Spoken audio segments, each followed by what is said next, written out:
The Samuel Proctor Oral History Program presents Lift Every Voice and Sing, the story of emancipation in Florida. Beginning over several hundred years ago, black people were kidnapped from West Africa, brought across the Atlantic Ocean to the United States, and sold as slaves to white American citizens. Many white slave owners and slave traders believed that people of African descent were less civilized, less intelligent, and therefore not fully human. So they shipped them from Africa to the United States in the bottom of huge ships on a journey known as the Middle Passage. Many Africans did not survive the Middle Passage to the United States because the conditions on the ships were so poor. Imagine being trapped in a small space filled with so many people you could barely turn around. That same small space was the place where everyone like you slept, ate, vomited, and used the bathroom. No toilet, no sink, no pillow, no nothing. Just the darkness of the bottom of the ship, the ocean waves beating against the sides of the ship, and the fearful cries and screams of those around you. The Middle Passage was all of this and much more.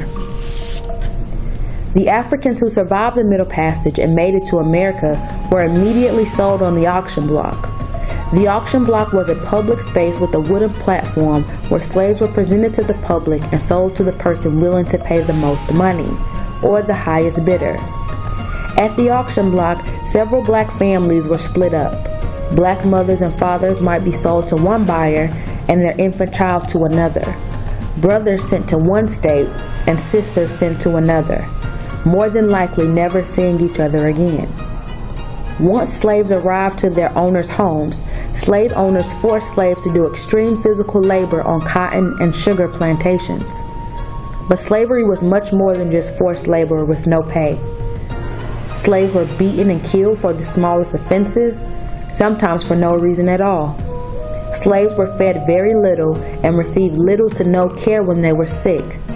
It was illegal for slaves to read and or write, and to travel without permission from their masters.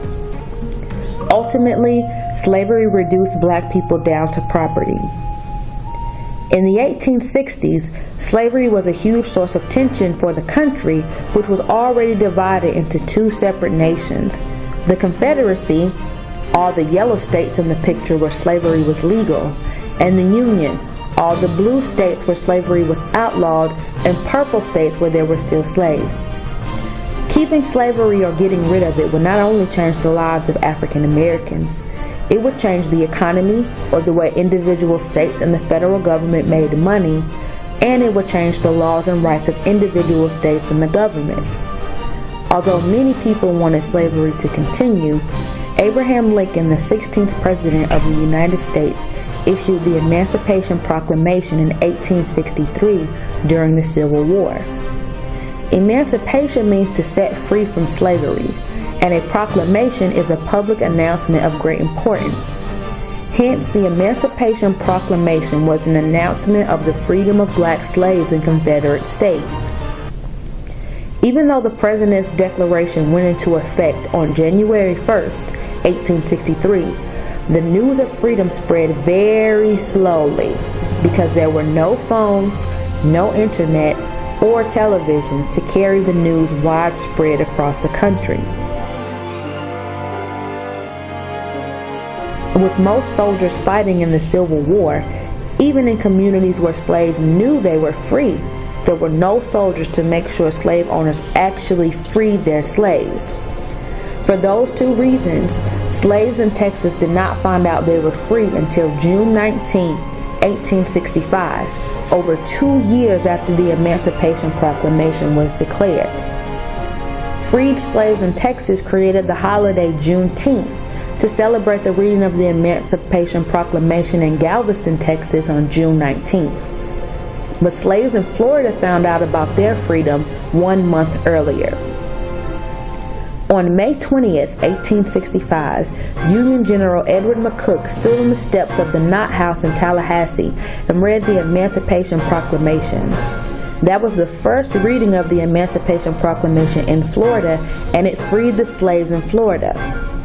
In the years following the emancipation of slaves in Florida, Black Floridians began to celebrate May 20th as Emancipation Day. Blacks used this holiday to celebrate the end of slavery and their newfound freedom. To celebrate Emancipation Day, blacks in Florida began a number of traditions. For example, although blacks were not allowed to read and write during slavery, on Emancipation Day, blacks gathered and read speeches and poems that celebrated their history and freedom.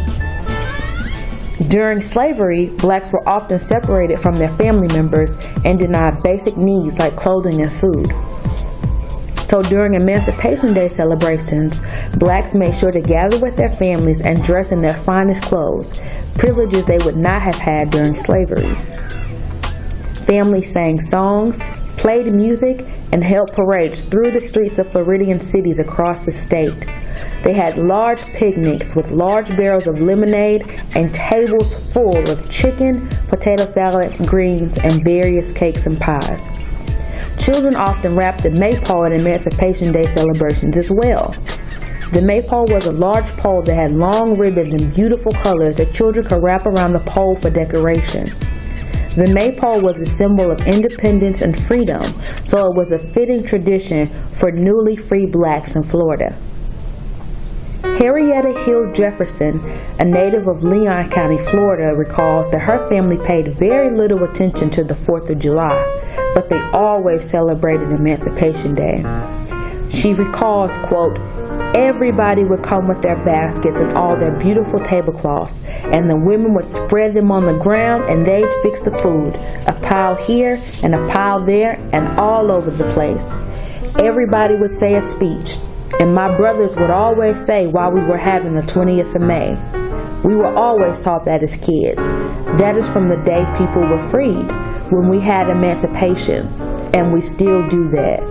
End quote. Today marks the 150th anniversary of emancipation in Florida.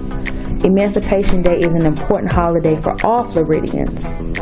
It signals the strength and perseverance of black people in this country and their determination to throw off the shackles of slavery, create their own identities and traditions, and to lift every voice and sing. Now, let's see what you've learned.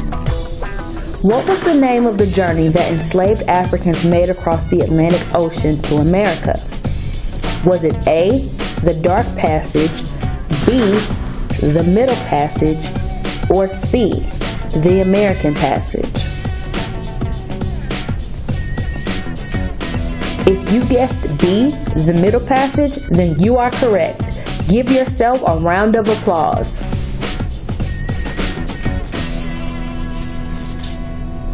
Which of the following activities were slaves not allowed to do during slavery?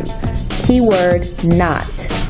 Was it A, work in the fields, B, pick cotton, or C, read? If you guessed C, read, you are outstanding. Give yourselves a round of applause.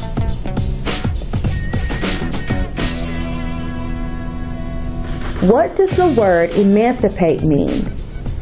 Is it A, to set someone free from slavery, B, to put someone into slavery, or C, to help someone capture a slave?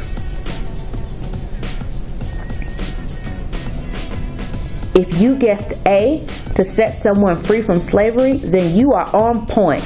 Give yourselves another round of applause.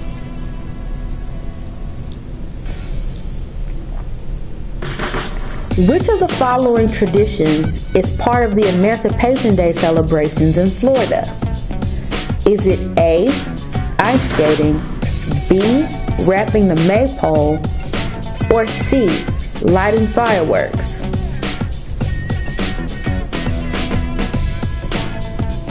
If you guessed B, wrapping the Maypole, then you are brilliant. Give your neighbor a high five. Last question. What date did slaves in Florida find out they were free? Keyword, Florida. Was it A, June 19th, B, January 19th, or C, May 20th? If you guessed C, May 20th, then you are on fire. Stand up and do your favorite dance to cool off.